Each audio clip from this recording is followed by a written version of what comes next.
Make sure my cord's not dragging. I'm going to... Oh, yeah. Yeah, I don't have the greatest setup, but... No, it's perfect. This room has kind of been a game changer. Yeah. There's a lady, it's a lady and her husband. They run a school up here called Acton Academy. Mm-hmm. And we've been building some stuff in a part of their school, and they did all this soundproofing in the school. And they said one day, they're like, hey, would you like us to go put soundproofing up in the podcast room? Wow. Like, yeah. And so it looks great. It sounds awesome. Yeah. Like you can record from an iPhone in here, and it sounds a lot like this. Really? It's pretty cool. Well, considering you've got the weights and the rock climbing going on, that's pretty cool. Yeah. And then this, I don't know how it does it. Yep. But every once in a while, we'll hear barbells banging downstairs. Oh, really? And you just don't really hear it. Wow. So kind of it's not a crazy expensive setup, but yeah, it works really well. I think it's awesome. Yeah. How you liking that element drink? I like it a lot. They're good because it makes me feel like I'm drinking an energy drink, yeah, but I'm not. Have you tried the hot chocolate flavors? Like they're the chocolate hot ones? No. They just come in a packet, and I was like, oh, those don't taste that great. But for mornings, oh, that's cool. Hot water with it. It's like having hot chocolate, but the same thing. It's like it's a great idea. Yeah. I don't know if we sell that flavor. We'll have to check that when we go downstairs. Yeah, chocolate raspberry, I think is what. Really? Or mint. Yeah, one of those. It's really good. Chocolate. Yeah. Cool. Delicious. Thank you for coming up and chatting.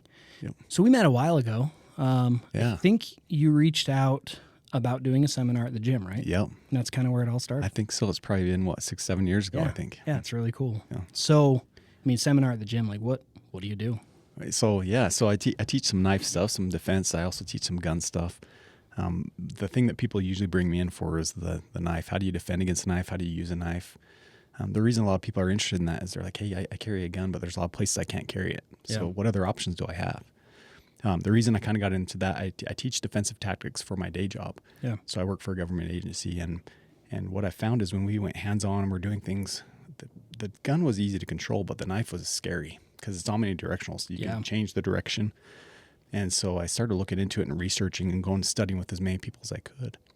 And I've been passionate about it for, 10, 15 years probably now. Yeah. Yeah. Well, that's really when I came and I took that class from you. What kind of drove me to like, this is awesome, was your passion. It's just something that you can tell it's like deeply ingrained in you how important this is. Yeah. And then I loved how you took the broom and you put meat around it and then Levi's, and then you showed what different knives would do. And it's like, the knife that I'm carrying, is it actually sufficient for... And then you designed a knife. Yeah. And you gave me a knife, which was super nice. Did I give you one of those? Yes. Oh, so you got one. Okay. I love that thing. And the pen. So you've given me a couple things. You gave me that pen, which every time we travel, it is in my pocket. Nice. And then obviously can't take the knife when we travel on an airplane. But that knife's awesome. Yeah. So you got, was it the silver one, the Gogi, like the bigger one or the smaller ones? It was the bigger one. Nice. That I think was the blade was pretty straight like this one. Yep.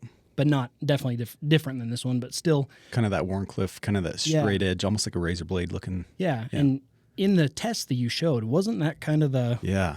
So that's why I got this one. It's a smart design. I mean, when you start looking at blade geometry, that geometry like that just cuts and thrusts really, really well. So like if you picture like a box cutter basically is kind of the idea behind it. So for cutting, it's phenomenal. Whereas if you compared it to something that has a belly to it, like we got, something right over there. Yeah, something like that. So even like this blade here, I don't know if anybody can see this or not, but there's kind of a little bit of belly to it. So if you look at the end of this blade, that a little bit curve. So as the blade cuts, it dissipates all the energy at the end versus something like this. So this is the Ivy from Tops. It looks like a razor blade for those that you can't see it, but basically when it hits the end, all that energy dumps into what it's cutting. That makes sense. Okay. Also, the crazy thing is if you look at a blade like this, for the thrusting, so if you're going to thrust forward, the idea is this acts as a ramp and it actually pushes the blade in and down and actually opens up the channel more. Okay. So yeah, which makes sense and it's also wider up here at the top. I mean, there is a camera, so hopefully people can see a little. We can maybe try to zoom in. My wife's the video genius, but yeah, it would technically be using that ramp, so this ramp and this ramp. Yep. So it's pushing. And what's interesting about that is when we were kind of testing. So Michael Janich, he's a mentor to mine. He's a legend in the knife world, but he would do a lot of knife testing. He works for Spyderco, And they would actually take different blades and they would stick them on an arm that had kind of a pivot or like a wheel. And they'd put all the knives mounted and drop it so it'd swing on this arm and stick into styrofoam. Yeah. And what they were looking for is like, okay, how deep does this penetrate? And they looked at different blade geometries, and they had a Warncliffe, so something like this, picture box cutter. And as it would go in, they're like, man, it's not sticking. Most knives would go and they'd stick in an inch or two. And they looked at the slow video camera and they realized that it not only was going in, it was going all the way, hitting the handle and then bouncing out. So that was kind of the birth of making a Warncliffe or a knife like this, more of a tactical knife, one that you carry more for self-defense because it cuts and thrusts so well. But, Dude, slow motion changed a lot of things. yeah, it did. So I've never heard what you just said there. Yeah. But I think it was Cold War era. Yep. Dr. Romanov in Russia. They gave him access to slow motion cameras, and they said, make us have the fastest track athletes in the world. Wow. So he slows everything down, and then he taught I can't remember what the method was, but it's essentially you're leaning forward and you're catching yourself with every step. Oh, as they're running. Yeah, like the so sprinters. if you can run on ice, Yeah. then you're probably a good runner. But if you're slipping on ice, you're pushing off and slipping. It doesn't work that way. So then they started to take the faster athletes. Faster athletes just fall faster. Wow. They're just falling forward more. Wow. Kind of random, not anything to do with knives, But no, interesting. I mean, when you watch, I was noticing that with the Olympics when the sprinters would run, it's almost like they're like leaning clear over for a while. yeah. And that's I don't know how to pronounce his name. Usain Bolt? Usain Bolt, yeah. Yeah. Yep. I don't remember what the angles were, but he has the most angle of any other sprinter. Wow. That just means you're the fastest. Wow. If you can keep your legs to catching up to you. So you're not pushing off of your legs. You're literally just catching your legs up to you. Wow. It's kind of cool. That is cool. This knife, Yeah. so I was told, is late 1800s trapper knife. Oh, wow. So, and you can kind of see it's definitely been used yeah. because that's been It's sharpened lots sharpened of times. a lot. Yeah. That's awesome. Really cool. Full tang, I guess, but Yeah, it's got all the way. Yep. kind of fun. That's really cool. I think it even says on it where. Sheffield, England. Huh? Yeah. That's really cool. Yeah. I don't know who doesn't like knives. Like they're just cool. Yeah. Well, and then you get on these YouTube algorithms. Yeah. And I've been watching a lot of SHOT Show lately. Yeah. So now all of a sudden there's like Melissa Backwoods. Yes. Yep. Have no clue who she Yeah. is until this year. And I'm like, she has solid knife content. Yeah, like she that's does. cool. She's just excited, and that excitement, that passion, Yep. just really draws people in. Yeah. She's nice. She's been on Naked and Afraid, the was it Discovery Channel or History Channel? Oh yeah, I think 5 or 6 times. Oh, that's cool. Yeah, really, really cool lady. yeah. I love what some women are doing in that world. Yeah. Like the Second Amendment world. And you ever heard of that Baby Yoda lady? Yeah, she actually lives here locally. Okay. Yeah, so yeah. Quick yeah. story. Yeah. Lindsay. Yes. Yeah. My pitch to people on social media is, Yeah. hey, and I'm serious about it. I'm not like it's not my sales pitch. It's truthful. Yeah. Hey, I know you're busy. I love your content. Yep. I love what you're doing in this space. I have a podcast. Love to have you on it. And if you ever make it to Southeast Idaho, Yeah. my wife and I would love to show you around Jackson, Tetons, Yellowstone, fly you up around the Tetons. Yeah. So I pitched that to her. Yeah. She writes like immediately back, what if I told you I live in Idaho Falls? Yeah. Like, that's crazy. Yeah. So that's kind of fun. Once we get back from the trip we're taking next week, she's going to come up. And she was awesome. excited to do it in person, too. Yeah. So, Yeah, she's great. So I met her through Tops, actually. Oh, cool. She used to do a lot of work with them, but yeah, cool lady. yeah, fun to see. And just stereotypically, it's like, the men. Yep. And now there's a lot of women coming in. And it's like, hey, you know what? We're all Americans. Yeah. We're all children of God. Yeah. We all have an inalienable right to fitness. That too. That too. Yeah. Yeah. An inalienable right to defend ourselves. Yeah. So good job. Yeah. It's really cool. So she actually came to one of my knife seminars. Oh, cool. So she does all the pictures and stuff, but she's actually going out and practicing the firearms, and so Yeah. it's really cool. That's awesome. Yeah, she's I don't know if she does her own photography or I don't know anything about her really. She has a gentleman, I forgot his name, but he does phenomenal work. But yeah, really solid content. Yeah. It's really cool. Yeah. So SHOT Show. You went down this year. I did, yes. I Did think it was my you 10th go? time, I think. Oh, But nice. Yeah. I just want to get into that world so I can just go to SHOT We need Show. to get you in there. Be fun. Yeah, we need to. I'd love to. I mean, I will almost just file for an FFL so that I can go. Yeah. Well, interestingly enough, so for people that haven't ever been to SHOT Show, it's huge. Like you can't comprehend how big it is. I think I heard that this year with all the vendors, if you were to spend, I think it was 12 seconds at each booth from the time it opens to the time it closes, you wouldn't see everything. Oh, wow. And it's like 14.5 miles of booths. Wow. Like you don't understand until you go. And I think there's 56,000 people inside the convention center seeing all this stuff.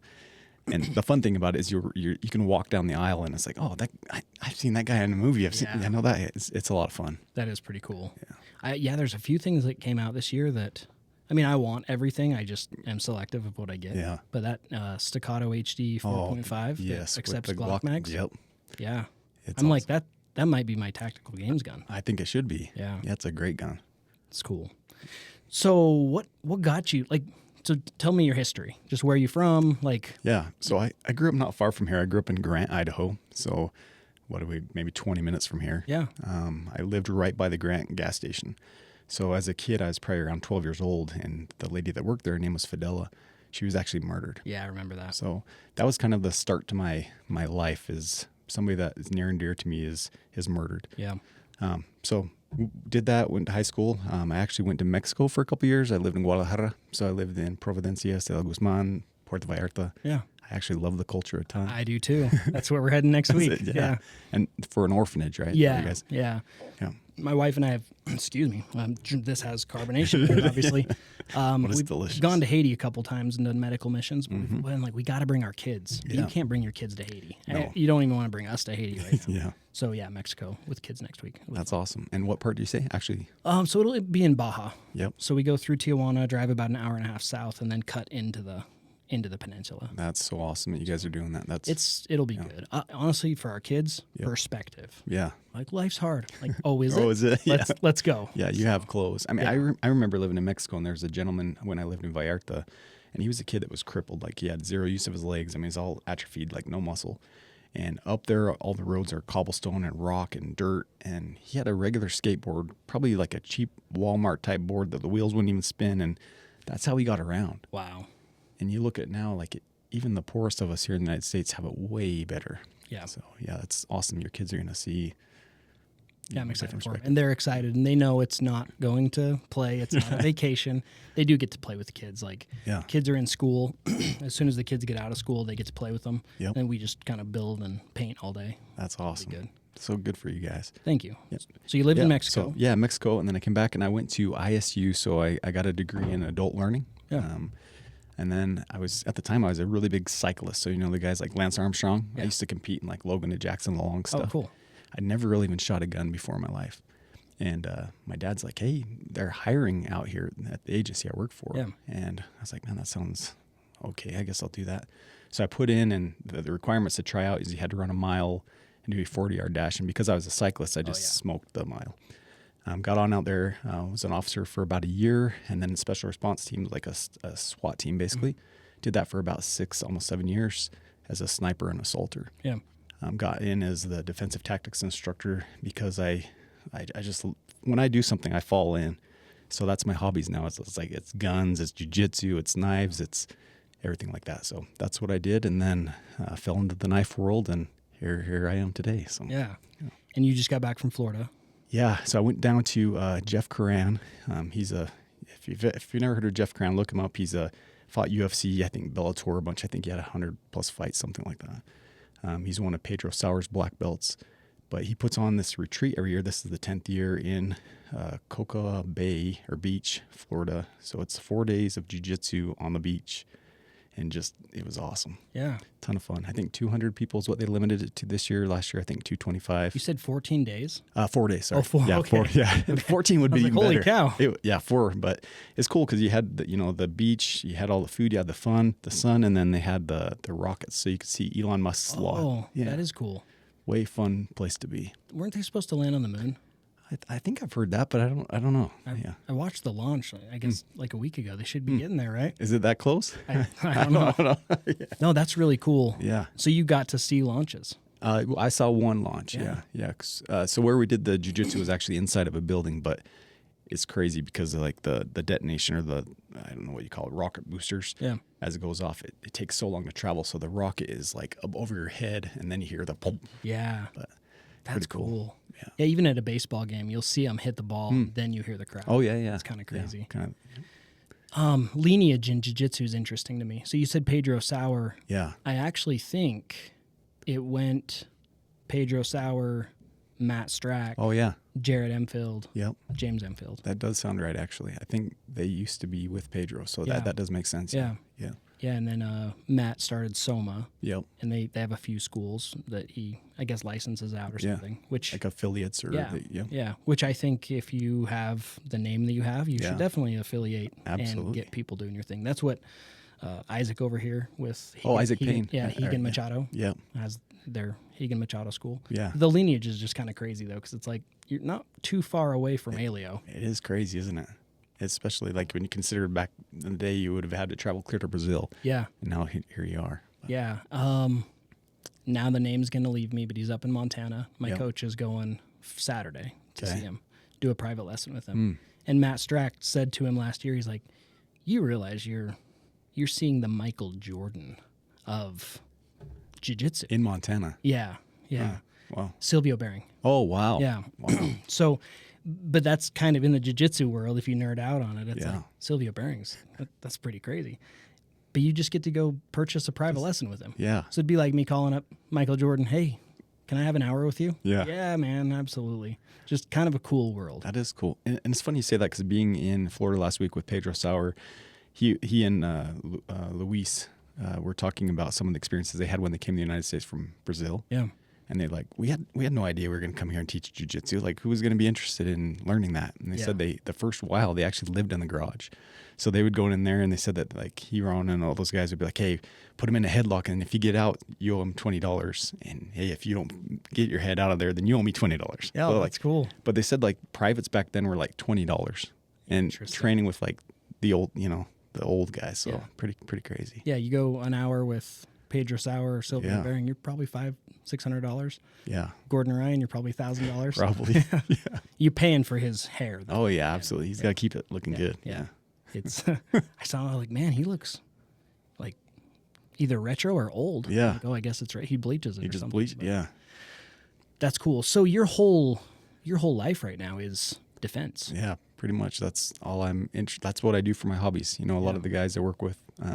So again, for my day job, I teach firearms, heavy weapons, play with explosives a little bit, that kind of thing. And like, it is my passion there at work and then also outside of work. A lot of the guys I work with, they dabble and they like it, but there are things they'll do, snowboard, or they'll go boating, or like when I have a day off, I go to jiu-jitsu seminars or so yeah. That's cool. Or every night you're pulling out the VR. Yeah. Playing on the Ace. Yeah, I love that thing. Have you played with it all? Yeah. I don't do it enough though. Yeah. I was almost said I texted you yesterday, but I actually texted Kirk Holmer. Do you know him? I've heard the name. I'm trying to think. I'll connect you guys at some point. He's awesome. But I said, hey, that Staccato CS, would you sell that to buy that new Staccato HD 4.5? Yeah. And he's like, how much do you shoot the CS? I'm like, Yeah. not enough. So it was something like that. And he's going to listen to this and that's not the same conversation. That's not, we had, yeah. It was something along like those that. lines. Yeah. Yeah. So I just need to shoot more. Yeah. Well, the cool thing with the Ace, so for those that haven't seen it or know what it is, it's basically like a virtual reality dry fire game. And when I first saw that, I was like, that's cheesy, man. But I was at TACCon in Texas last year. A good friend of mine was like, dude, you got to try this out. So I put it on. I've never played with VR before, like the meta and all that stuff. I'd never done it. I put it on, and even though the image is cartoony, I left it going like, I feel like I was just on the range. Yeah. And I think the value, I think you can spend between $300 and $800 to get set up, I think, is roughly. And I think the value that it brings, if you are willing to spend even 10 minutes a day, like it will put you light years ahead because of the visual side of things that you can't get. Yeah. So, yeah, that makes sense. Well, it's crazy. Like I went into Madison Armory the other day. Yep. I've never had a membership there, but I try to go support it and shoot. yeah, they're good. It's a good store. And I finally was like, you know what? Their membership's really cheap. Like, Really? Let's just do it. So I did it. And then I go once or twice a week. I'm like, this is getting really expensive. Yeah. Not Oh, yeah. their membership's fine. Yep. But you go shoot 100 rounds Yep. every single time. And then I'm like, okay, I'm shooting too much ammo. So we're going to do one-shot drills. Yeah. Yep. Just one at a time. But still, then you take your kid and it's like every time you go shooting, it's $40, $50. Oh, yeah. So that VR, it could be a real game changer. I think so. And if you actually talk to the guys that are like in the top of the game right now, 90% of the work they do is dry fire. Yeah. There's a gentleman, I don't know if you've heard his name. His name is Jay Beal. He's out of somewhere back east, but he's only been shooting a few years. but I want to say in the first few years he shot less than 10,000 live rounds, and most of that was like just in matches and stuff. But he's one of the top guys in the country right now, and it's almost all dry fire. And it's interesting, but I think it compares to life really well, because dry fire may not be as fun unless you're playing ace, and it's really fun. Yeah. But sitting there, doing your reps and doing the things is it can get monotonous. However, that's what makes you better at the skill, just like life. Yeah, I was. If you didn't go there, I was gonna go. Yeah. It's just funny how the non-sexy things are what, when I was like the most jackedest of my life, which I'm obviously not right now, people are like, dude, what are you doing? I'm like, the boring stuff. I eat a lot of protein and I work out every day. That's it? Yeah. That's like, there's no magic pill. Yeah. You want to become a good shooter? What do I need to do? Like, teach me. That's how I am with Kirk. I'm like, teach me. He's like, do you shoot enough? No. Then you're not going to be there. It's just not the easy. That's the wrong word. It is the consistency. Yeah. I've heard it said before, it's simple, it's not easy. So it's like, here's the simple things you got to do. It's not easy to do it, but it's really simple.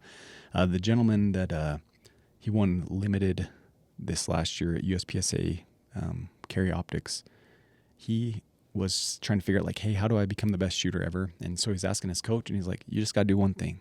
He's like, what's that? He's like, just work harder than the guy that's current champion. Yeah. And it's pretty cool. Yeah. Then it goes into, though, like maybe with shooting. Yeah. There's steps to get there. There is, yeah. Like, I'm trying to break into this like online world. Yeah. Like, everything we've ever done is service-based business. And now I'm like, how do I break into this online? It's like, okay, I'll work harder than anybody. Yeah. But I keep doing the wrong things.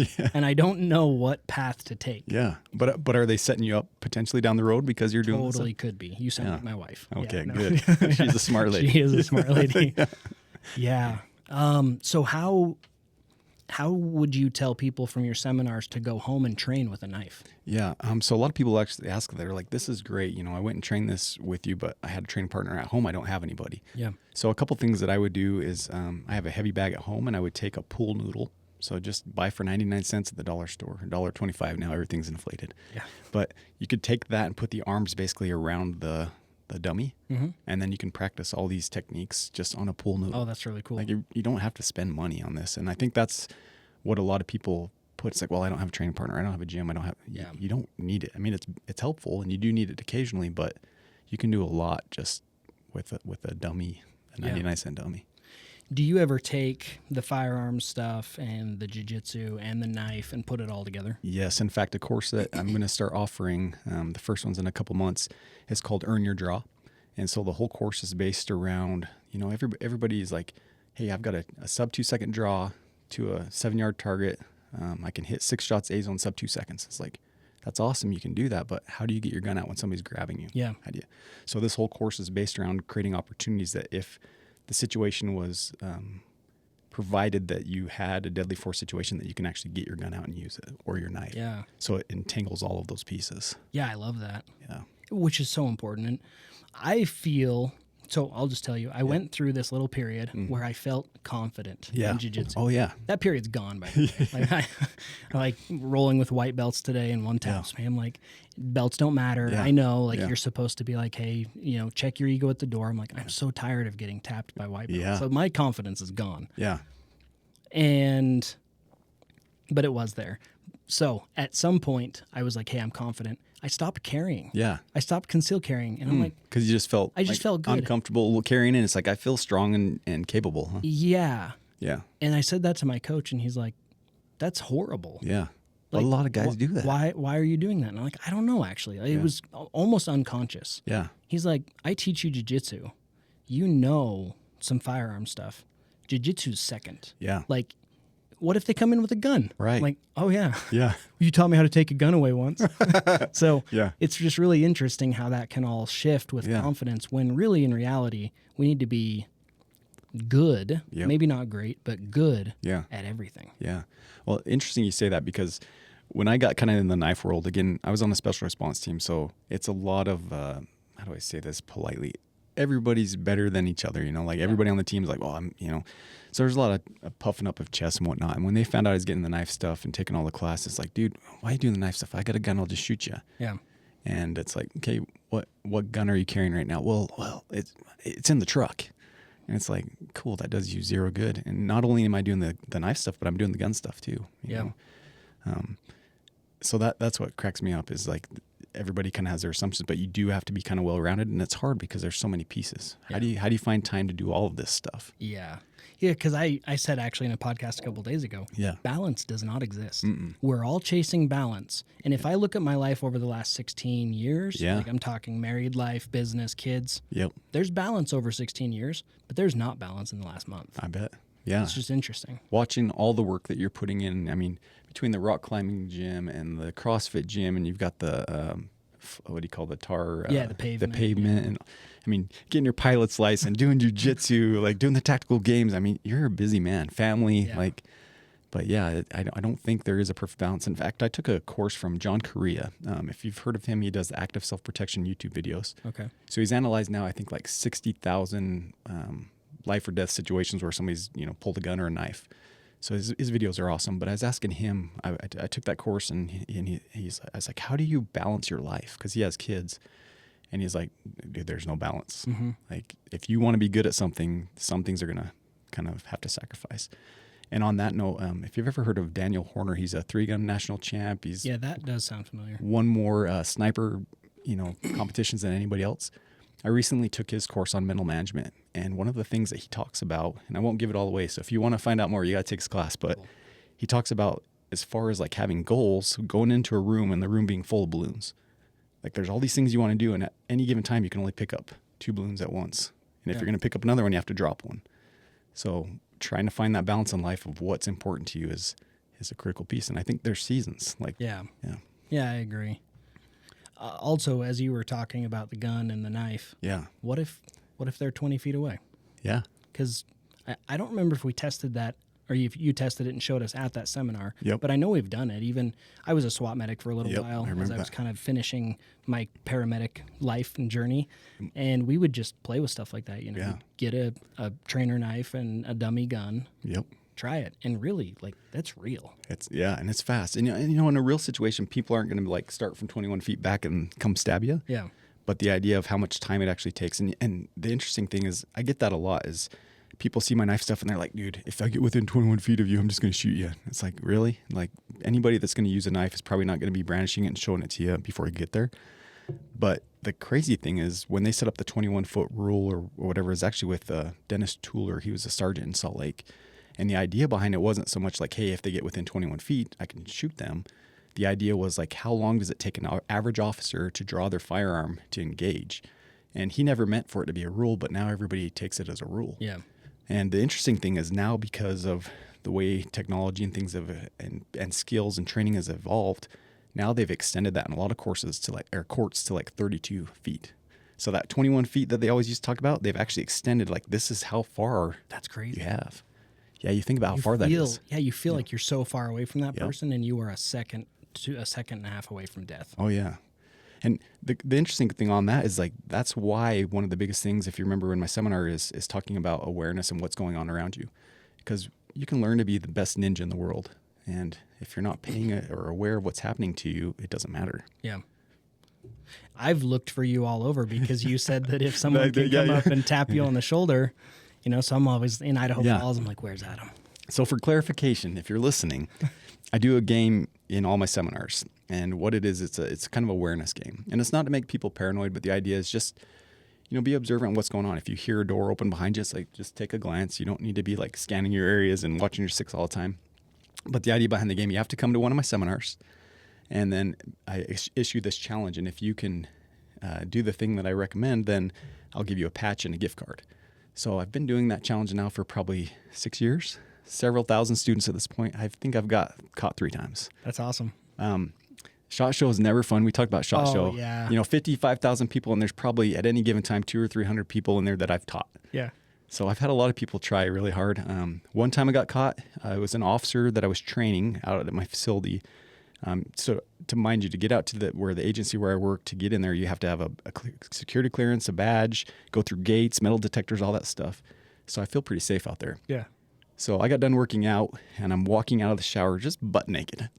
And one of the students, again, he's an officer there in my class. He does the thing, touches my shoulder, and then it's like, oh, dang. But he got me, you know? Another officer. We're driving from the range. We had this big van, and she had actually hidden the back seat, and she got me as well. And then the last one that just happened was actually, I was at a wrestling, I think it was a tournament or duel. Anyway, I was really involved in this wrestling match and snuck up and got me in the middle of the wrestling match. So That's awesome. 3 times, but well, yeah, 3 out of thousands. That's good. Yeah. But I just know I am looking for you when I'm in stores in Idaho Falls. I've heard that from a lot of people. Yeah. So, what's the evolution? What do you do next? How does this all grow? Yeah. What are your plans? That's the hard thing. So I'm in a weird situation because the job I have for a day job, I absolutely love it. Yeah. Like there's very few people that get to do what I do for a living. And because, you know, you have retirement and healthcare and all the things go with it, it makes it really hard for me to jump and go full in on my own thing. Yeah. In fact, when COVID happened, I had to cancel 13 seminars around the world. I had Japan and Kansas City and all these places. And it kind of made me put the brakes on everything because it's like, oh man, I really want to kind of do my own thing, but I do enjoy what I do. So I don't know. Yeah. Yeah, I don't know. That's cool. And that's not a bad place to be. I mean, you know, we all think that we should be able to plan out our life and do it exactly how we think that we want our life to be. And yeah, life's different. I thought I was going to be a dentist. Yeah, really? Yeah. So then I went to college and I was like, this is stupid. So well, you're smart enough to be a dentist, but I look at you as this guy that just like, you just do things and you get things done. So I have to. My mind does not sit idle. Yeah. Or, you don't know Blake Davis, do you? Yes, I do. Yeah. Blake? Yep. He's like, grass sure doesn't grow green underneath your feet. No, it doesn't. It just doesn't. And that's just how my mind works. Yeah. So you mentioned 2 balloons and I'm like, I need 4. Yeah.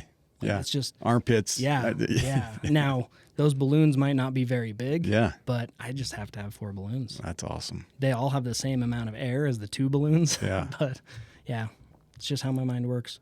I would love to focus though. Yeah. Like I envy people. Envy's the wrong word. Right. That's kind of, but a little jealous of people who can just hold a normal job. Yeah. And they're happy. They're just happy with it. Like that's cool. Like or that finish college. Yeah. Good job. That's awesome. I didn't have the attention span to do that. Yeah. So it's interesting, but the grass is always greener. Yeah, it is. Like when I was business only, I was like, man, I'd love to be a paramedic and just do that. Yep. And I jump into that world and I'm like, yeah, this is great, but it'd be really great if I just jumped back out of that world and went full-time business, and you get out and you're like, then you're jealous of people that have, it's just, it is what it is. Yeah. I don't think the life is never as good as you want. And so you can always be desiring something that maybe we need to be a little more grateful while we're pursuing what we have. For sure. I think that's the key. Yeah. Like, and talking Haiti and Mexico and the United States, like we are so lucky. Our coach, our main coach here, he's from Brazil and he loves this country so much. And you get talking to him and he's like, this is amazing. Wow. Like it's weird because I hop on social media and I hear about how bad our country is or how bad your country is. Yep. He's like, this country's not bad. Wow. Like, I love this place. I will do anything in my power to become a citizen of this place. Like he's awesome. That's cool. It's just perspective. Yeah. It's easy for us to get caught up in politics and go, oh, this Trump and this Doge thing and it's all corruption and then on the other side, like we're finding all this corruption. And it's just, man, let's just sit back and just appreciate what we've got. Yeah. And then know that I have liberal friends and I have conservative friends.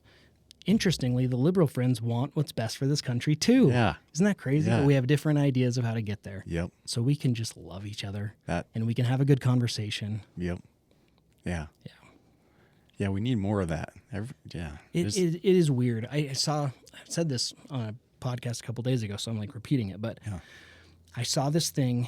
It was just a very highly liberal individual who came out and they were so against Elon Musk and Trump and all of this government stuff. And they were so off base in my mind that it actually made me think, where am I off base? Yeah.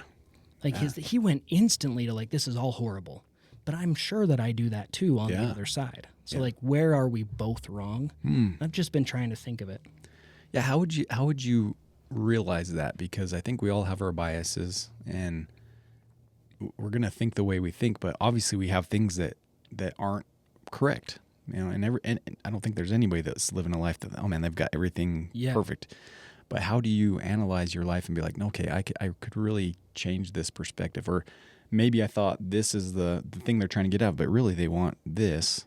How do we change our views? I don't know. It's got to have something to do with ego. Yeah. And letting go of that ego. So I actually think I lean pretty left on social programs. Yeah. But I didn't used to. Yeah. Now, let me caveat all of this. We do social programs wrong. Yeah. So I'm perfectly fine paying tax dollars Yep. to help people. Right. We just haven't been doing it right. We help people and then we give them a crutch. Yep. And they never elevate themselves to a new position. Yeah. It's like, yeah, take my taxpayer dollars as long as I know that that is going to somebody. Honestly, if they'd pattern it after the Church of Jesus Christ of Latter-day Saints welfare program, we'd be in a really good spot. Mm-hmm. But we don't. I have a buddy. He's awesome. I'll tell you his name after this. Okay. Super liberal. Yeah. We're like best friends. Hmm. And his whole thing is he loves guns, Yep. so that's good. That is good. But he does not want private control of any public lands. Yeah. And he really goes off on wants why. it, And he says, look at Texas. You can't go ride dirt bikes in Texas. Yep. Look at Idaho. It's great. And anyways, it kind of changed my mind on now I still think private property is extremely important. Right. Like, stop taxing me on my land. Yes. Stop taxing me on. But it's okay to change our mind a little bit. Yeah. Yeah, I think so. Along those terms, I was in, I think it was Jackson or somewhere a while ago, and they had this really cool park with a rock climbing wall. And it's like, this is cool. Yeah. It's like, why don't we have something that like where we live? And I think it is because of some of the conservative values that people are like, well, we shouldn't be spending money on, this parks and recreation. We should be putting it here elsewhere. So I think it is good to keep more of an open, like how do we help people? Yeah. I don't care how we get there, but let's all strive for the love. Let's all try and get everybody to be happy and taken care of. Yeah. And encouraging people to work for what they need to. For sure. Yeah. Yeah. Because I do think if we look back at history, Yeah. the only countries that have ever had a low poverty level like the United States are highly free market. Yeah. So although I just said, I'm good with social programs and this and that, a free market society actually elevates the entire society. Yeah. As soon as we've looked into communism or socialism or fascism, it just doesn't work. Yeah. So history is important. It is important, yeah. So the sky's the limit for you. Man, it could be anything, huh? Yeah. It's really cool. I actually, before I got into the knife stuff, so I'm one of those guys, like, talk about, like, focusing on something. I'm kind of the same way until I found the knife world, because I would jump on this hobby or do this one and do that. And I had a friend that was on the SRT with me.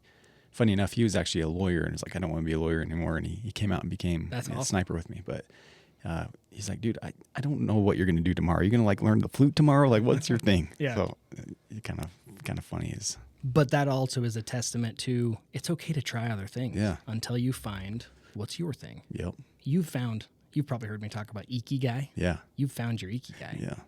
That's really cool because that's a game changer. Yeah. That changes everything. Yep. Most people, sadly, don't want to go to work.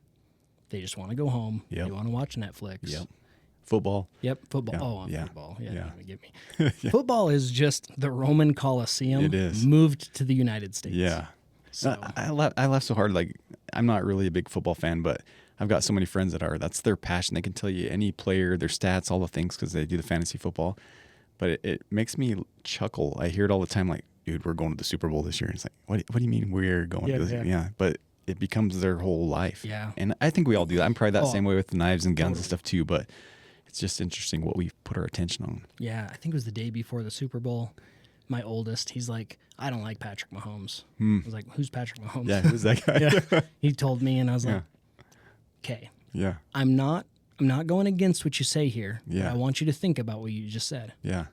Why don't you like him? Right. Is that your opinion? Yeah. Or were you told to think that? That's brilliant. So he kind of starts to think, and he's like, okay, honestly, like I was probably told to think that. Yeah. My friends don't like him. He's like, but it's okay for me to, also, and I'm like, yeah, it is okay. You just need to realize, like, what are we okay with? What are we saying? Are we pro-life? Are we pro-choice? And is that our choice, or is it because what we have heard? Yeah. Now, I have liberal friends. Yeah. We are going to talk about that. Right. Do you believe these liberal things because you've been told that? Yeah. or because you truly believe that. I actually think most people in this country are libertarians. Yeah. But they don't know that. They don't. Yep. Most people just want to be left alone, be able to enjoy a little bit of freedom. Yeah. Yeah. But yeah, my grandpa grew up in Manan. He was a Democrat. Yeah, really? In Manan? Yeah. But Democrat back then was kind of the party of the people. Yeah. Yeah. You know, then things kind of shift around and it's weird. Yeah. Yeah, it's interesting. But that is fascinating, though, you say that about your son and asking that question, because I think if we all looked at life a little bit like, hey, why am I thinking this way? Why is my perspective of this person or this thing the way it is? Yeah. Is it just because of the culture I was brought up in? Is it because of, I claim to be whatever political party? Man, we could, I think that actually goes back and answers the question of how do we fix the problems we have. It's like, get down to the root. Why are we thinking, or why are we doing? What is the genuine reason that we're doing this? But I think the challenge of that is people will withhold what their actual true, I would say, motives are because of what they're trying to get to. So that's a challenge. But yeah. Wasn't it Abraham Lincoln? He said something along the lines of, I don't like that guy. Really? I think I should get to know him better. Oh, man, that's awesome. That's really good stuff. That's awesome. I haven't heard that. Yeah, I might be misquoting, but someone will. Yeah. Not to go clear back to this grant thing, but I remember when that happened. Yeah, Fidelity. And we went on a young men's night to the jail. Yeah. And the Shanahan kid was in there. Yep. And just such a crazy stuff. Crazy deal. Yeah. Were they MK Ultra'd? Like so all I remember with it is they'd actually watched a movie. I'm not going to say the movie here, but they watched it, and part of the movie is they had to murder someone or kill somebody to be part of this gang. And so that's why they did. They went there, they waited until she had her back turned. I think they ended up getting like cigarettes and like $25 or something like that. It was like nothing. So stupid. But they basically shot her in the back of the head and murdered her. And then they got on the interstate and headed down to Vegas to join this gang. And the gangs are like, we want nothing to do with you. Yeah. And just... Did they make it to Vegas? They made it all the way to Vegas. Is my Holy understanding. cow. Yeah, they made it there. And dude, so sad. It's sad because I actually grew up with, their siblings and stuff, and they're good people. And again, the people that you hang out with will really impact your choices. So yeah. Well, and just such a, we always think we're living in the safest place. I'm in Rexburg right now, right? Yep. I don't have to lock my doors. I don't have to, do I need to even conceal carry around these places? Banks are robbed here. Oh, man. Stuff happens. There's murders in Rexburg. There's murders in Rigby. Heck, Firth, remember the lady a year ago, the old lady? She was, 87 or something like that? I don't remember that. Crazy story if you want to look it up, but she was in her home. She had a disabled son that was down in the basement. A guy broke into her house, pistol whipped her, handcuffed her to the chair. She was there for, I want to say 10 or 12 hours. He ended up going down in the basement to get something, and she drug her chair over and got a revolver and stuck it between the seat of her chair. He came in and was starting to get after her. She drew her gun. He ended up shooting her once, and then she shot and killed him. Oh, wow. And it was 10 hours after she got shot that they showed up. She survived. Oh, good. But Firth, Idaho. Yeah, Firth. That's crazy. Yeah, so it happens everywhere. So that's where your awareness thing is just so important. Yeah. I think in the beginning it bothered my wife, but now it's just the expectation when we sit in a restaurant. Yeah, where you're going to be at. Yep. It's even kind of funny. We'll go to dinner with friends and stuff, and they just kind of know. Yes. I don't make a big deal out of it, but they just kind of know, hey, I just like to. Yeah. And the other guys are probably like, why don't I get to protect them? Yeah. But it is so important to just what's going on. I was walking in the mall yesterday, and a guy kind of cut me off a little bit, and then I walked right behind him. Mm-hmm. And my thought was, I knew that you and I were going to be doing this. And for some reason, it popped into my head. That guy was not aware of me at all. Oh, man. I could have rear naked choked him. Yeah. I could have done anything else. Ill intent? He had nothing. Yeah. No clue. And it was it's a little sad. Or people, I was on a podcast. You'd love to meet this guy, Jeff Meyer. Okay. He's in Idaho Falls, and he's a mental coach. Oh, awesome. A really cool guy.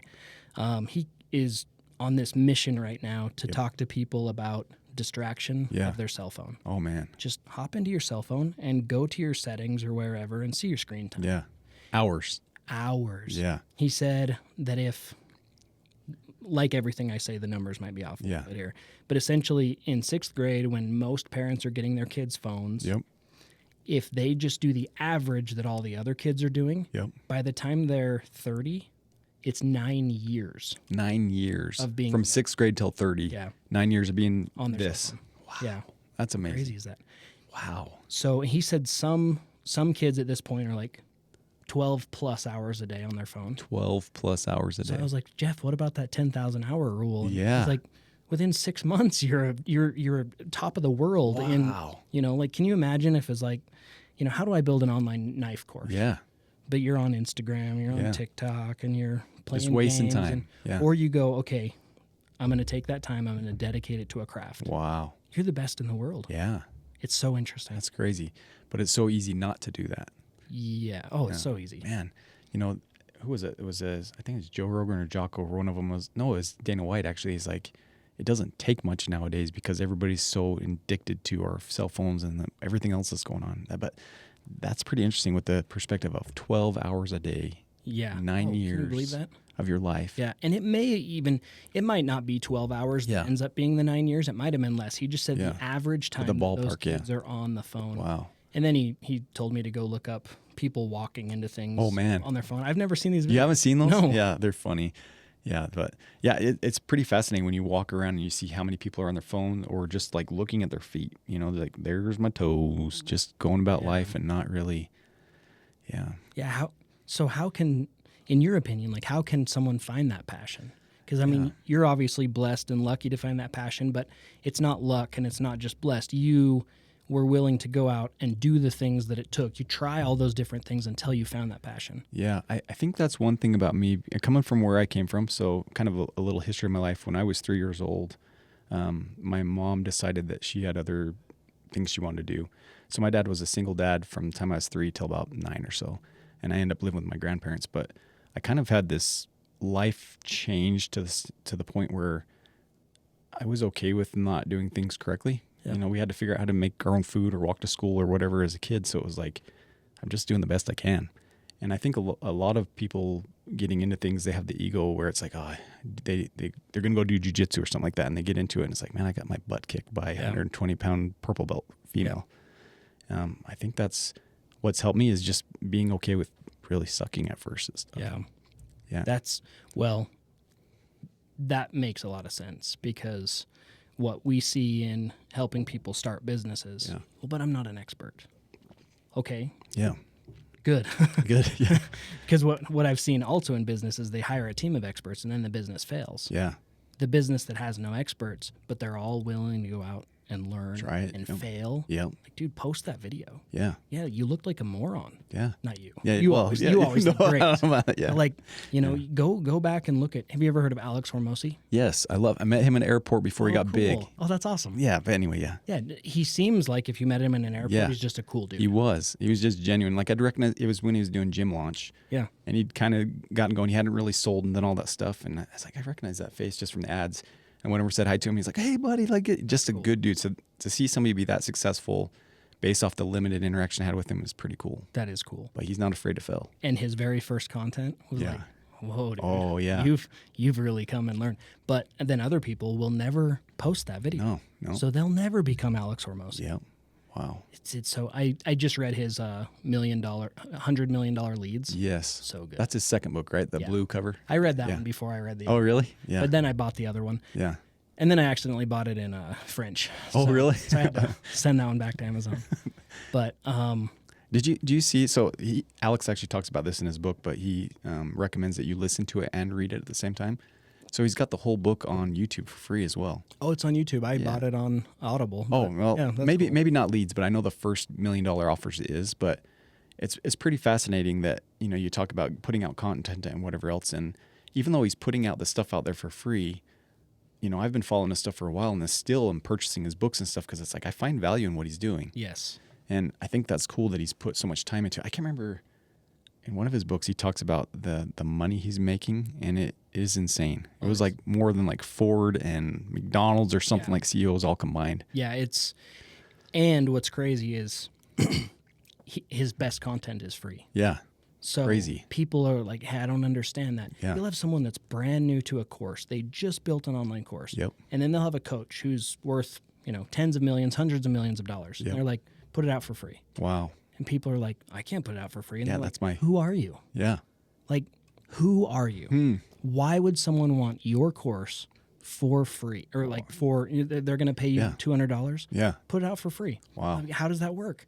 Well, they're going to consume it. Yep. They're going to love it. And then they're going to wonder, if this is so good for free, what's their paid content? Oh, wow. So that's what it's all about. Like, Interesting. I have a course that personal branding course. Yeah, I want to take that. That came out. Yeah. And go purchase it, but then I will Venmo you back, because I want to get a few of like Facebook friends to just go and take it. So a couple people have bought it today, and I just Venmo'd them right back. Nice. But the idea there is like, get some content out there. Yeah. It's a cheap course. Yep. Eventually it will be free. So if people are like, well, I'll just wait for it, then that's cool. Just wait for it. Yeah. At some point it becomes free, but they're always wondering, if that's free, then you got your high ticket offer. Yeah. So I don't know, like your sky's the limit in the future, but you could offer a 30-minute free course online, and that's cool. But if you bring me to your gym, I charge this, but for an extra $3,000, I will give you a 3-hour private seminar. Oh, that's a great idea. And they're like, they're giving me free stuff. Yep. He's giving me a decent deal to bring people to the gym, but then I get a private lesson. Oh, yeah. That's kind of how they're doing things. Yeah, that's brilliant. It's really cool. That's awesome. I'll start to send you. I'm like, I am consuming. That's what I love about you. Like, it's fun to have a friend like you that's like, you dive all in. And like you said, I've seen it from the outside. You're not afraid to make mistakes. I mean, what was it? You had the tactical one a few years ago, that do the trailer. Yeah. I mean, you're not afraid to do things, and that's Total really flop. cool. Yeah, but I had a sweet trailer that had tons of targets. Yeah, but it was cool. I was like, I want that trailer. So yeah. I actually sold that trailer because I was like, there's a few $1,000s of stuff sitting in that trailer. Yeah. So now I still have all the targets. Oh, nice. You're welcome to the targets whenever you want them, but I did sell the trailer. Yeah. But no, I don't know. Maybe that's kind of part of my life mission is showing people like, dude, it's okay to mess up. Yeah. I mess up all the time. I went to rehab. I didn't know that. Yeah. Wow. I got so addicted to Ambien that really, it might as well have been alcohol. Wow. Like, yeah. But I screwed up. Dude, cool. yeah. Now go fix it. Yeah. Like, I mess up all the time. I hope she doesn't listen to this. But my sister once, she's like, Tyler, I wish I had your life. Yeah. I'm like, why do you say that?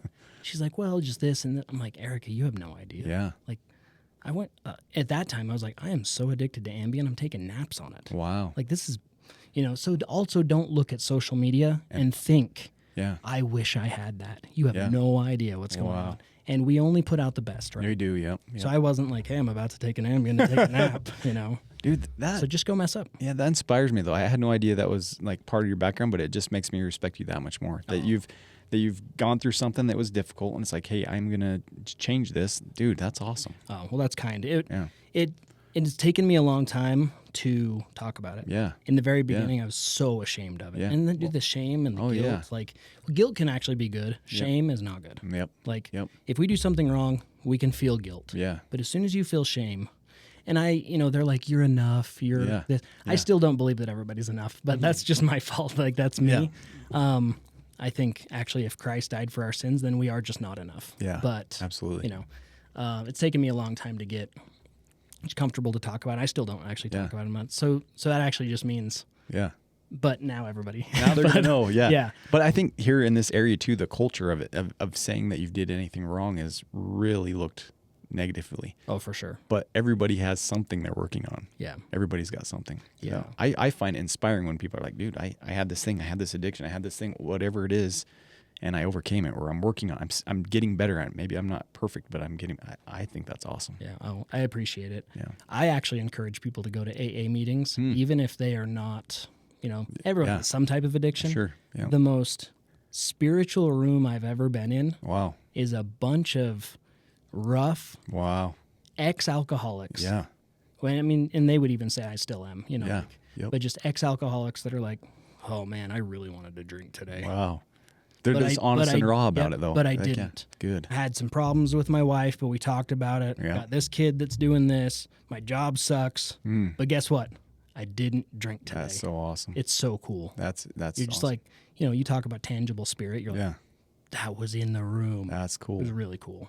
I might need to go. I've actually never had even a sip of alcohol in my life. Yeah. It's one of the things that's kind of funny. Like I go to these, trainings or whatever else, and everybody's like, hey, we're going to those. And it's like, dude, I don't drink. And what's wrong with you, man? But I've actually found peace in it. But as far as like, how cool that is that they're open about it and just saying like, yeah, this is, I'm working at it. And yeah, that openness really, and this is where I should have been more open about it in the beginning. Yeah. I honestly think the openness is why they don't. Really? You know, not that I think that in Catholic confessional you should go and, but there is something about confessing to somebody. Saying, hey, I got this thing. I don't remember the step word for word, but it's like, talk to an individual and confess the exact nature of your wrongs.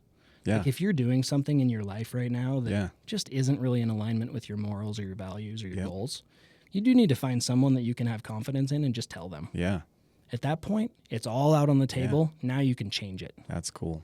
That's awesome. Yeah, I would encourage anyone to go to an AA meeting. We'll find one. I'm sure they have them in Idle Falls too. Yeah, Sure, and I'd go with you. Like I should go more. Like it's important. Yeah. But it is so cool. I forgot. I should know his name. I listened to his podcast, and he's got a great book. Oh man, the Power of One More. What is his name? Oh yeah, I loved that book. Yeah, that was a great book. But he talked about his dad, and how fascinating it is that you talk about AA, because I think his dad had mentioned that. Yeah, I'll think of his name in a minute.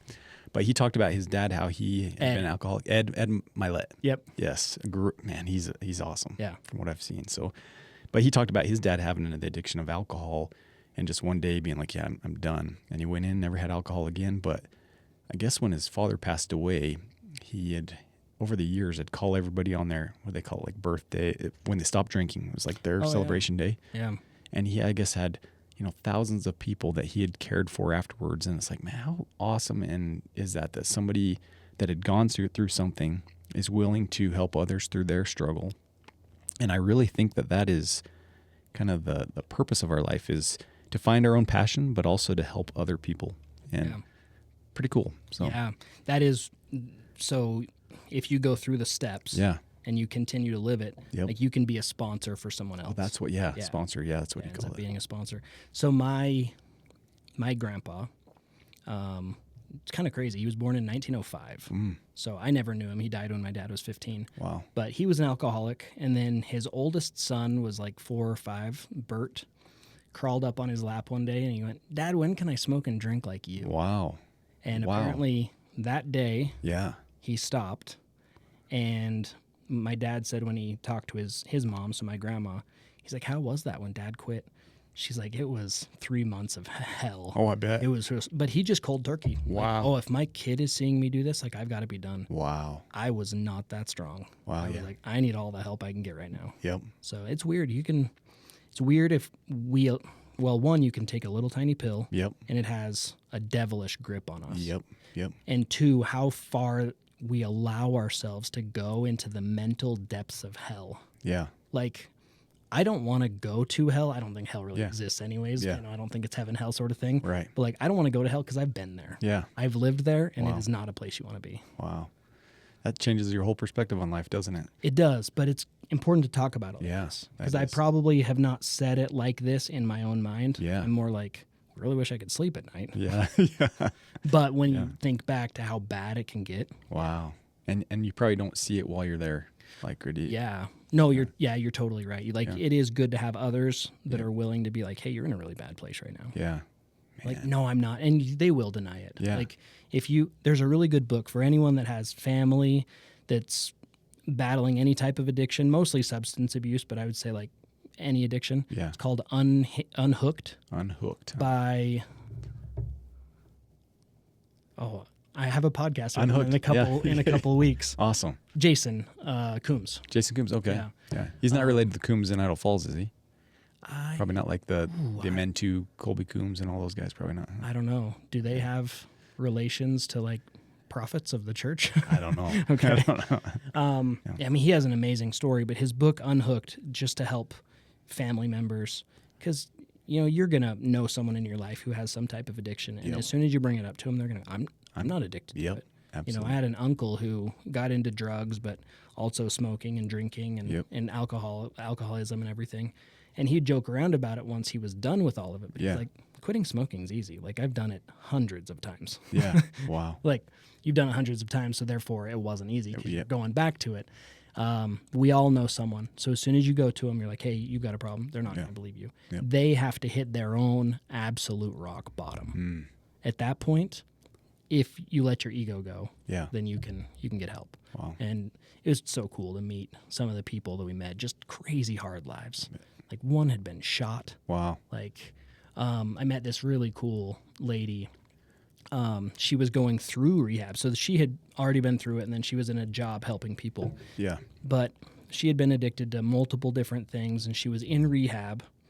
And I don't know how it all went down, but she ended up getting shot. Wow. She's in the hospital, and she's like, I have to call my coach at Brick House. Like, what? I have to call my coach. I've got to go to class today. Wow. And so, they're on the phone. I got to come to class. You can take today off. You got shot. I guess she ended up going. No way. And that's the kind of conviction Yeah. that people have when they make that decision that things have got to change. Wow. And like Jason turns his life around, dedicates his entire life to helping people. Like that's what it's all about. That's so awesome. On the big level of owning, rehab centers, or the small level of being a sponsor. Wow. That's really cool. So. And I think that's awesome when you look at people that have made those changes. They've experienced, maybe they've been open like you have, and they're like, hey, I want to help other people. Yeah. That's just awesome. I think that's what it's all about. Yeah. But sometimes it's too easy to get caught up in, well, I've got to pay the bills. Yeah. Yeah. Yeah. Or the other side of it is you look at like, hey, I see what that guy's doing. I'm not that bad. For sure. Like, yeah. Yeah. Oh, I know I was there. Yeah. Well, I'm not a drug addict. It's prescribed. Right. Yeah. Yeah. Oh, okay. Okay. Yeah. Yeah. So, no. Well, I appreciate it. I definitely didn't know we were going to talk about addiction. I didn't either. I thought we were going to talk about like hatches. Well, and we should actually just at least Winkler. talk about Winkler. What do you know about them? I know that he makes really cool stuff. I know he's made stuff for the Navy SEALs, and man, he makes some really cool stuff. I just listened to the Jack Carr books, and I'm like, I've got to have a Winkler Tomahawk. I don't know how to use it. I think Jack Carr has sold more Winkler blades than Probably. Dude, it took 8 months to get. Did it really take that long? So you ordered it. Yeah. And then here's their pitch. They're good salespeople. Yeah. Order it today, but you don't have to pay for it until it ships. Oh, So I'm wow. like, well, I can save up money over 8 yeah. months. We're good. Yeah. And then they email you like, crap, I forgot to save up money. But how cool is that? That's a cool sheet too. It just sits in the back behind podcasts. So That's awesome. kind of fun. I've got my new blade that came out. Yes. I did want to talk about that. Yeah. So interestingly enough, like I was going to be on this TV show called Knife or Death on Forge and Fire. Yeah. And I was like, I need a knife to do it. So I'd gone to Marshall Blade Camp. So Michael Janich is a mentor. I basically look at him as like a dad to me. He kind of was at a pivotal point in my life where he really kind of helped me gain confidence in life and kind of find a purpose. Yeah. And anyway, he had this training knife that he'd given out to us, and I really liked it. It was a Gununting, so like a Filipino fighting sword. Yeah. Anyway, when I was going to be on the show, I went to Thompson's like, hey, I want to make something like this that I can just go destroy this show.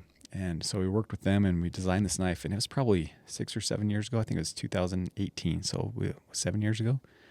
And they made it, and it was awesome. And then it just kind of sat on the shelf, and I had a couple of them that they'd given to me. And then a couple of years ago, they're like, hey, we want to sell that knife.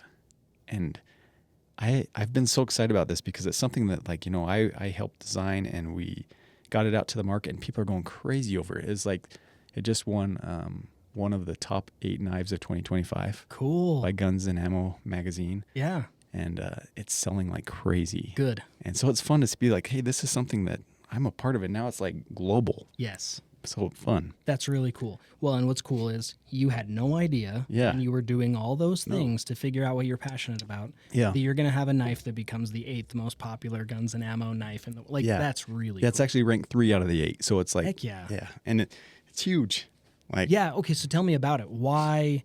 Because I saw it and I was like, that's really cool. Yeah. And I saw how big it is. I was like, what would I use it for? What would you use it for? So the cool thing with it is the way it's designed. It was actually like the Filipinos, they used to use it for like clearing brush. Mm-hmm. So it's got that kind of big curve on it. So if you ever looked at like a sai for clearing like grain or whatever, it's got that big hook on it. Yeah. So the idea on that blade, it's got kind of that curved in belly. So as you're catching, it catches all the material, and then it's got that whole blade to cut. Yeah. But then also, if you look at the angle on it, because it kind of curves at the tip down, with the traditional blade, like if I was thrusting forward, where my hand is, the blade's going to be like here, but where that is, it's going to be down. Mm-hmm. So the idea is for thrusting, it goes exactly where you're pointing. Okay. And then chopping, it's heavy on the front. So as you're chopping, it just puts all that energy in. Yeah. So it cuts and thrusts really well. It's good for clearing. So most people aren't going to use it for like a tactical combat knife. Yeah. Unless the world falls apart, then it's going to be the best knife out there. Yeah, I need to get one just for that. Because zombie apocalypse, like that would have made The Walking Dead a better movie. It would have, it'd have been over in one scene. Yeah. But yeah, so I'm really excited about it. It's functional for, a combative standpoint, but really excels in like clearing brush and just work. So it's kind of fun to have something that does both. Yeah. Also cool that Tops is just so local. Man, really cool. And if you talk about entrepreneurship, have you heard Leo's story? No. So Leo Love to bring him on. Oh, you need to bring Leo on. Yeah. We'll set that. I'll try and get him to. That'd be awesome. Yeah. So Leo, for those that don't know, he's the owner of Tops now. So the way that worked is he started as the janitor. He literally was the janitor of Tops Knives. Okay. And has worked his way all the way to the top.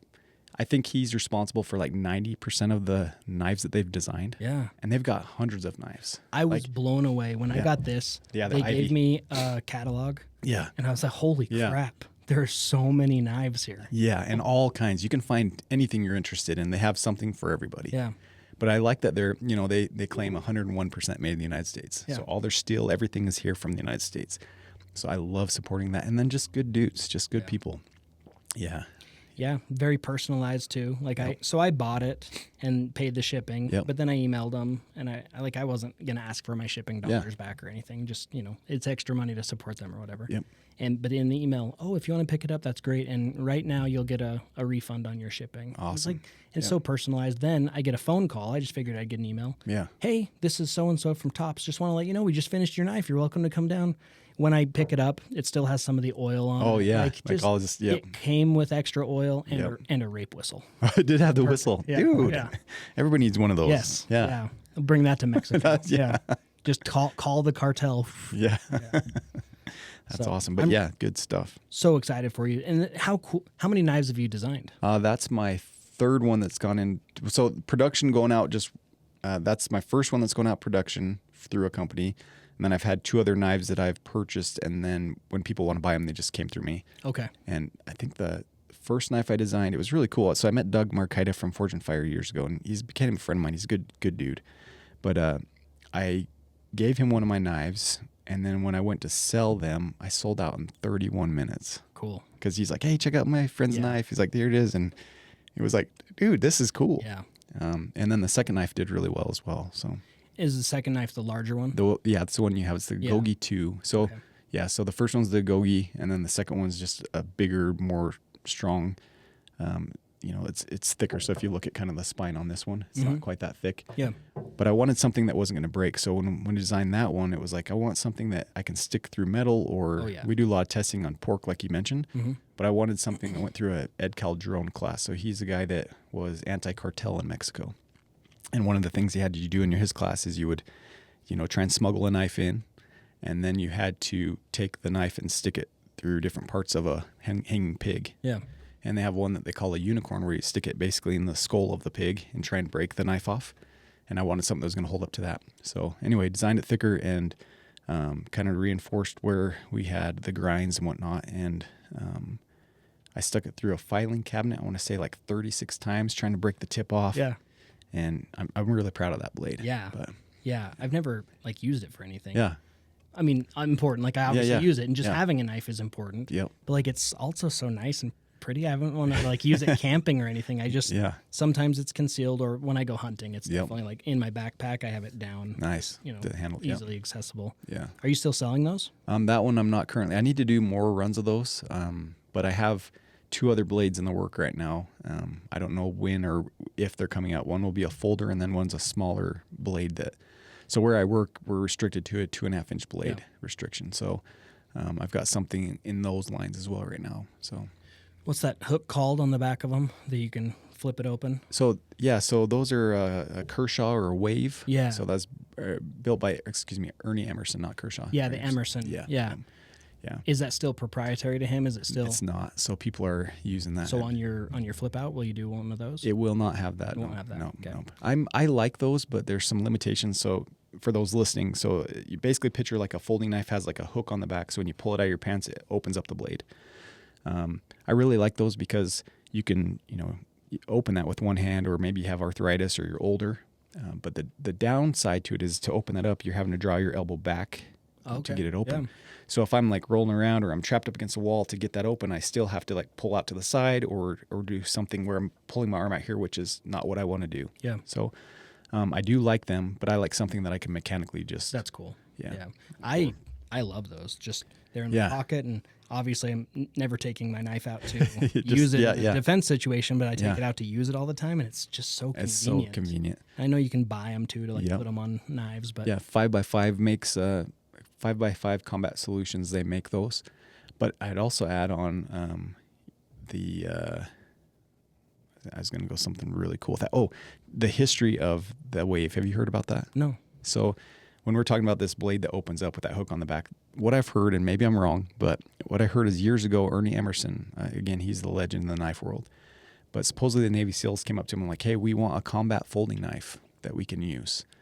And we want something that when, it's sleek, we can hide it, but also if we're in a knife fight, if someone goes to stab us, we can like have this hook on the back to flip it out of their hands. And he's like, that's because he does knife stuff. And he's like, all right, your SEALs will do it for you. So supposedly he makes this folder that has this big hook off the back, and as he's pulling out his pocket, it kept open, and he's like, that's cool. Yeah. So he called up the Navy SEALs, and he's like, hey, this knife keeps opening. Is it doing that for you? And they're like, yeah, we love it. Oh, that's cool. So he called up the patent and got it patented and made a ton of money off of it. Good. So again, one of those things, you go down life thinking, oh, I'm just doing this, and then something opens up. Yeah. It's pretty cool. It is. Opportunities will come when you find your passion. And that's mixed with something that the world needs and something that you're good at. Yeah. And then the money just follows. Like that's what's crazy about it. We're all so focused on money. Yeah. And if we really just focused on fun and passion, like my wife's really good at this. She's like, are we having fun in business right now? I'm like, well, there are times when I'm not having fun in business. She's like, then we're doing it wrong. That's cool. Like, okay. Yeah. It is. It's so interesting. But think of a coach coaching CrossFit. Think of your jiu-jitsu coach. Yep. If they're not having fun, you're not going to class. No. Yep. All of a sudden you're having fun. You're learning. They're learning. You're paying them. Yep. Like it's perfect. Yeah. It's a perfect world. That's awesome. Yeah. So, dude, I'm just proud of everything you've done. Thanks. Like really just honored to have you as a friend. Yeah. Like even if it's mostly just text messages from random times, but just keep it up. Yeah, I appreciate it. I mean, you were one of the first gyms that supported me in doing seminars. I think it was like the second or third seminar I did here. So at your old Yeah. gym. Yeah. So I appreciate your friendship and what you've, provided to help me along the path too. So do you remember when you did one here and I was going to show up Yes. and I didn't? Yeah. Yep. In the thick of all that crap. Yeah. Oh, that Ben, are you serious? Yep. So it was Wow. like I was, you just couldn't count on me. Wow. Because one day I'm like, all gung Yeah. ho, like let's go do this. Yeah. And then like a few crappy nights and a few, Wow. and then like if I hadn't taken it in a while, like it's just Dude. pharmaceuticals, man. I'm excited for RFK Jr. to come in here. And, yeah. Dude, that's Yeah. People just need help. yeah. Like that's what it is. Yep. I didn't know it. Yeah. So people just need help. But Yeah. that was it. That was why. Wow. That's why I didn't come that day because I said I would, Yeah. but just in the thick of that crap.